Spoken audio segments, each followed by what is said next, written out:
Hoje a gente contou mais ou menos por volta de 50 manifestações em todo o Brasil. Essa manifestação, a princípio, foi chamada via Facebook contra o genocídio dos Guarani Kaiowá. Teve uma liminar que deu o direito para os fazendeiros das terras que eram tradicionalmente ocupadas pelo povo Guarani Kaiowá. E o agrobusiness, o agronegócio chegou lá e está tomando as últimas terras que eles ocupavam.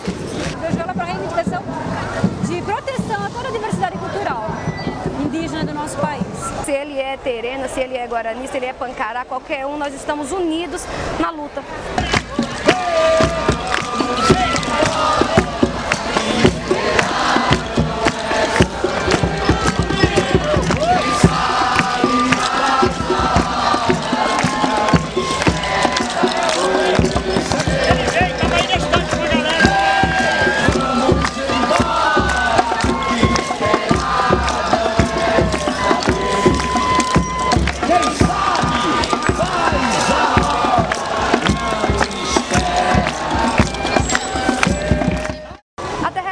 Por direito de moradia, que a gente vivia lá, nossos bisavós, tataravós eram daquele lugar.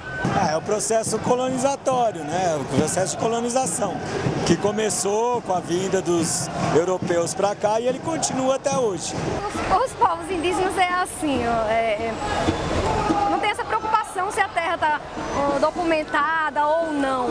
Já o não indígena, ele tem essa necessidade da burocracia, dos papéis. Das pessoas que têm dinheiro em relação às pessoas que viviam na terra e que estão perdendo. Tem muitas pessoas envolvidas em política partidária, né?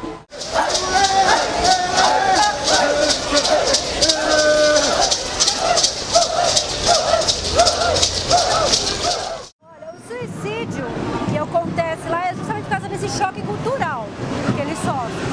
Você tira a cultura deles e implanta uma cultura de negação, uma cultura de consumo, uma cultura em que eles não conseguem ter o acesso. Na verdade, eles têm um processo de manter a cultura muito forte. O que eles estão perdendo é perspectiva. Eles não têm espaço, não têm comida, não têm forma de se manter o jeito de viver, o modo de vida. E isso causa uma frustração, um problema sério, né, social e psicológico. A demarcação das terras indígenas dos Kaiowá são as terras indígenas onde hoje estão, assim, onde é o estado hoje, que é o estado modelo do agronegócio, que é o Mato Grosso do Sul. Está tendo uma força-tarefa dentro da FUNAI para tentar resolver essa questão, que é o órgão responsável pela delimitação, né, dessas áreas. A proposta pra gente aqui hoje é a gente perceber quais são essas pequenas injustiças que a gente faz quando a gente coloca na mão de um governo, na mão de um cara só, de um partido político, a responsabilidade pelas nossas vidas, e é negligente o resto do mandato com isso. É muito fácil a gente colocar a culpa no político. A gente deveria nem abrir a boca para falar isso, na verdade. A gente deveria fazer o que a gente está fazendo aqui agora sempre. E a gente vai ficar articulado, como a gente está articulado no Brasil inteiro. E depois do dia 9, se a excelentíssima senhora Presidente da República não garantir a segurança dos índios lá, não garantir a saúde das crianças que estão lá, alimentação, não intervir com alguma força militar que não seja para assassinar os índios, como foi feito desde o descobrimento, passando pela ditadura militar, e muitas ações que a gente vê o poder público entrando em ações contra os indígenas. É muito triste ver o que a gente viu lá. Mas a proposta hoje pra gente é pra gente tomar vergonha na cara. O brasileiro precisa tomar vergonha na cara. Eu não tenho medo de falar isso pra vocês, porque eu me enquadro nisso, eu me coloco junto também. Porque eu acredito que isso aqui já é um começo excepcional. Mas a gente precisa tomar vergonha na cara.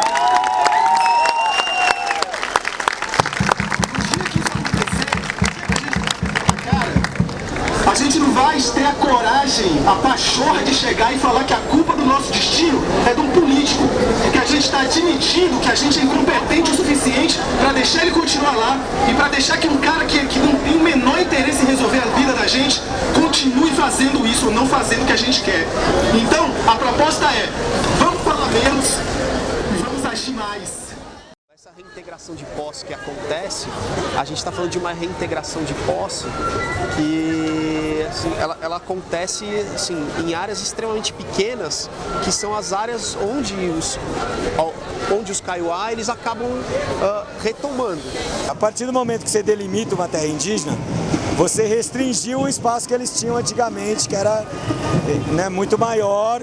Então você vai começar a ter problemas de superpopulação, às vezes, de esgotamento de recursos ambientais. Então você tem que lidar com a gestão ambiental e territorial dos recursos a partir do limite que as terras têm. E mesmo cancelando a reintegração de posse, a violência continua, ela é cotidiana.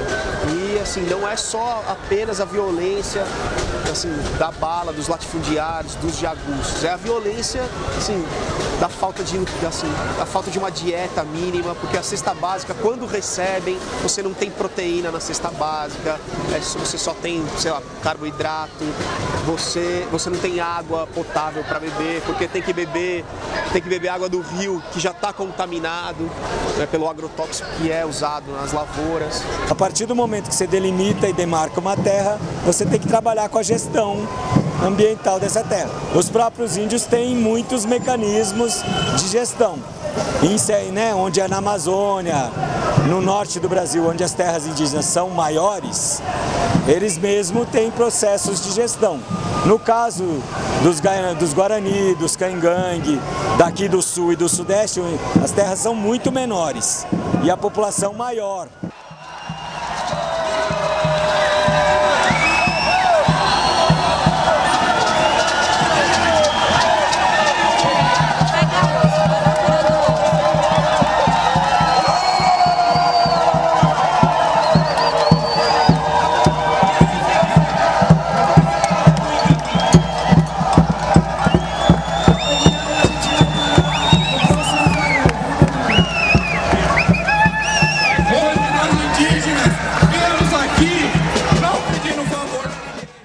A internet ela tem sido fundamental porque a gente tem usado, inclusive, assim, o meio de comunicação alternativo, ele tem se dado cada vez mais, tem atingido cada vez mais um número maior de pessoas e tem, inclusive, deixado nós, de organizações, de movimentos sociais, mais autônomos em relação à mídia, e é extremamente importante isso. Então aqui nós estamos conectados com pessoas que estão fazendo essa movimentação em outros lugares do Brasil pela internet, pelo próprio Facebook. Nós estamos compartilhando para as pessoas se sensibilizarem, assim, vamos nos ajudar. Mas uma maneira de eu me manifestar em relação a isso não é somente fazendo o meu trabalho diário de escritório e de trabalho em terra indígena, mas é estando aqui também chamando pessoas que não estão diretamente ligadas, mas que são sensíveis a essas causas. Então acho fundamental a participação das redes sociais e da internet. Muita coisa eu fico sabendo através do Facebook e depois quando eu encontro os colegas eu vejo qual que é o nível de fidelidade daquela ou de credibilidade daquela notícia. Os meus pais, eles leem jornal todos os dias, eles assistem todos os jornais televisivos todos os dias, eles não estavam sabendo da problemática dos Guarani Kaiowá. E quando chega até eles, chega de maneira distorcida. Por exemplo, falar que tal grupo vai cometer suicídio coletivo, isso não é verdade. O que eles declararam foi que eles não iriam sair da terra deles, que para tirarem eles da terra deles, eles teriam que iriam sair dali mortos, né? Preferiam morrer e ser enterrados na própria terra, porque tem toda uma questão de ancestralidade, do sagrado deles que está ali naquela terra. Eles não estão brigando apenas pelo espaço territorial, mas estão brigando pela própria cultura deles, né? Pela preservação do que é sagrado, da cosmologia deles. Então a internet serve para isso, essa comunicação, esse elo de ajudar um ajudando o outro. Vamos, gente, vamos fortalecer, vamos eleger candidatos indígenas para que possam estar lá dentro, para contribuir, para ajudar, porque infelizmente a massa maior tenta engolir a menor, a população menor. E aí a gente se comunica pela internet, coloca toda essa movimentação, foi colocada toda na internet, fora do Brasil, aqui no Brasil, em todos os lugares, todo mundo está sabendo. Nas minhas terras lá no Pernambuco, minha cacique está sabendo que eu estou aqui hoje, reivindicando essas terras. ela inclusive tem se mostrado como um instrumento de pressão também. É claro que assim, ela não é o único, mas ela tem se mostrado como um instrumento de pressão, porque através da internet a gente consegue denunciar essas questões de maneira muito mais rápida.